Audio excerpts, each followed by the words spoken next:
Seorang perwira IDF dilaporkan tewas dalam sebuah kecelakaan di jalur Gaza Selatan pada Kamis 10 Juli. Ia diduga tewas terkena bom jebakan sendiri yang dipasang tentara Israel. Dikutip dari The Times of Israel, prajurit yang terbunuh itu bernama Kapten Ray Biran, 21 tahun.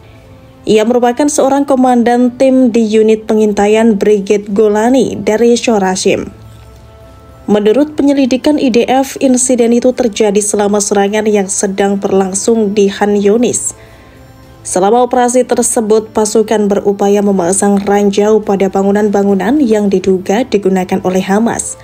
Bangunan tersebut awalnya ingin dihancurkan. Sekitar 2 jam setelah bangunan-bangunan itu ditambang, sebuah ledakan terjadi. Biran yang saat itu berada di lokasi kejadian terkena pecahan peluru dan puing-puing bangunan. Ia dinyatakan meninggal beberapa saat kemudian.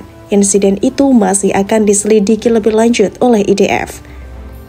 Deretan prajurit pasukan pertahanan Israel dilaporkan terus berjatuhan. Dilaporkan gugur di jalur Gaza akibat serangan gerilya dari pejuang Hamas. Sebelumnya 5 tentara Israel kembali tewas dalam sebuah insiden ledakan di Beit Hanon, Gaza Utara pada Selasa 8 Juli. Seorang pejabat IDF menyebut bahwa para korban tewas akibat bom saat operasi militer tengah berlangsung. Selain itu, terdapat 14 tentara lainnya terluka serta 2 diantaranya dilaporkan dalam kondisi kritis. Mengutip dari Tribun News, upaya evakuasi para korban pun tidak berjalan mulus. Pasukan IDF diberondong tembakan saat mencoba menyelamatkan rekan-rekannya yang terluka. Situasi ini memicu kritik tajam dari sejumlah tokoh publik di Israel. Eyal Berkovic, jurnalis kawakan asal Israel, menyampaikan kecamannya terhadap Perdana Menteri Benjamin Netanyahu. Ia menyindir bahwa sementara Netanyahu terus menyerukan kemenangan total.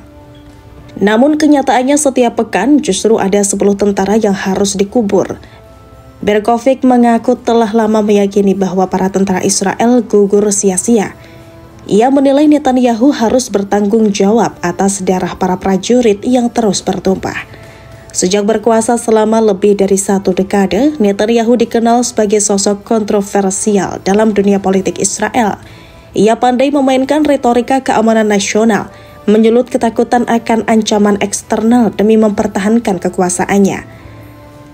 Dalam narasi politiknya, segala bentuk operasi militer dijustifikasi sebagai upaya menjaga eksistensi Israel. Namun seiring waktu, publik dan para analis mulai mempertanyakan apakah semua perang yang terjadi benar-benar demi keamanan nasional atau sekedar alat untuk menyelamatkan karir politik sang Perdana Menteri. Perang terbaru yang meletus pada tahun 2023 dan terus berlanjut hingga kini telah menewaskan ribuan warga sipil dan ratusan tentara Israel. Operasi militer di jalur Gaza yang diklaim sebagai balasan atas serangan Hamas berubah menjadi konflik berkepanjangan yang menjerat IDF dalam pertempuran urban yang brutal dan tanpa arah strategis yang jelas. Banyak pihak menilai langkah Netanyahu dalam memperluas serangan dan memperpanjang perang tidak lagi didorong oleh urgensi pertahanan, melainkan oleh keinginan mempertahankan kekuasaan di tengah tekanan politik dan tuntutan hukum yang membeli dirinya. Laporan-laporan dari dalam Israel sendiri menunjukkan adanya ketidakpuasan di tubuh militer. Banyak keluarga tentara mempertanyakan mengapa anak-anak mereka dikirim ke medan tempur tanpa rencana jangka panjang, tanpa tujuan akhir yang masuk akal. Para prajurit yang sebagian besar pemuda, yang semula dilatih untuk membela tanah air, kini merasa dijadikan pion dalam permainan elit politik. Kematian mereka tidak lagi dipandang sebagai pengorbanan suci, tetapi sebagai hasil dari keputusan sembrono yang diambil oleh segelintir orang di puncak kekuasaan. Netanyahu yang selama bertahun-tahun mengandalkan ketegangan dengan Palestina untuk menggalang dukungan sayap kanan, tampaknya terus menggunakan militer sebagai alat untuk mengalihkan perhatian publik dari masalah internal. Saat menghadapi tuduhan korupsi dan tekanan dari koalisi pemerintahan yang rapuh, ia kembali menggulirkan mesin perang. Dalam kondisi normal, seorang pemimpin akan mengedepankan diplomasi, mendorong solusi damai dan mencari jalan keluar dari konflik yang memakan korban. Namun yang terjadi justru sebaliknya. Netanyahu tampaknya memilih eskalasi, menyulut api konflik, dan mengirim lebih banyak anak muda ke medan perang. Di medan pertempuran, tentara IDF menghadapi tantangan yang tak ringan. Musuh yang mereka hadapi bukan hanya kelompok bersenjata, tetapi juga kenyataan bahwa mereka bertempur di wilayah padat penduduk, di mana setiap peluru yang dilepaskan berisiko mengenai warga sipil. Ketika dunia mengecam Israel atas tingginya korban sipil, para tentara di lapangan yang menanggung beban moral dan psikologis. Mereka diperintahkan untuk melanjutkan operasi, meski tahu bahwa korban sipil akan terus berjatuhan dan citra negaranya makin terpuruk di mata internasional. Seiring meningkatnya jumlah korban di kalangan IDF, mulai terdengar suara-suara lantang dari para veteran perang dan keluarga tentara yang menuntut perubahan. Mereka menyuarakan keprihatinan bahwa para prajurit dikorbankan untuk ambisi politik Netanyahu. Mereka bertanya sampai kapan tentara Israel harus mati demi keputusan politik yang tidak membawa hasil nyata selain memperdalam kebencian dan memperluas penderitaan. Ironisnya, di tengah semua itu, Netanyahu justru semakin kukuh pada kebijakannya. Ia tetap mempertahankan pendekatan garis keras, menolak gencatan senjata dan terus mengobarkan perang.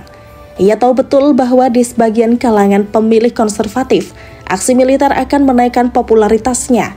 Namun di sisi lain, ia mengabaikan suara-suara kritis yang mulai tumbuh di masyarakat luas, termasuk dari komunitas Yahudi diaspora yang selama ini menjadi pendukung setia Israel. Penderitaan tentara IDF seharusnya menjadi alarm moral bagi seluruh bangsa Israel. Mereka bukan alat politik, melainkan manusia yang memiliki impian, keluarga, dan masa depan. Mengorbankan mereka demi permainan kekuasaan adalah pengkhianatan terhadap nilai-nilai demokrasi dan kemanusiaan yang selama ini diklaim sebagai pilar Israel modern. Kini, dunia menyaksikan bagaimana Netanyahu mempertaruhkan nyawa tentara Israel dalam perang tanpa ujung. Para tentara itu bukan hanya menjadi korban fisik, tetapi juga korban psikologis dari perang yang tidak memiliki legitimasi moral yang kuat. Mereka pulang ke rumah dalam peti mati atau jika selamat dengan trauma mendalam yang menghantui sepanjang hidup. Sejarah akan mencatat masa kepemimpinan Netanyahu sebagai salah satu periode paling kelam dalam sejarah militer Israel, di mana keputusan-keputusan politik yang keliru telah merenggut nyawa generasinya tanpa alasan yang jelas.